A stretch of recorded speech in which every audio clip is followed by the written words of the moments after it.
County, southeastern Polk County in northwestern Wisconsin until 5 p.m.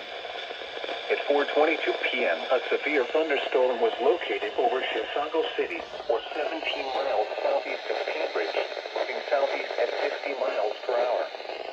Expected hazards include 60 miles per hour wind gusts and quarter-size hail. This is a radar-indicated threat. The following impacts are expected.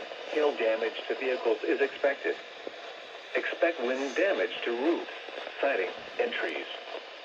This severe thunderstorm will be near Lindstrom and Center City around 4:30 p.m. Scandia, Osceola, and Taylors Falls around 4:35 p.m.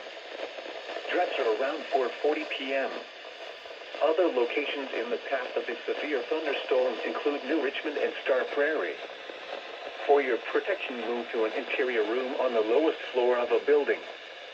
Repeating, a severe thunderstorm warning has been issued until 5 p.m. for the following counties in Minnesota, Anoka, Chisago, and Washington, and the following counties in Wisconsin, Polk, and St. Croix.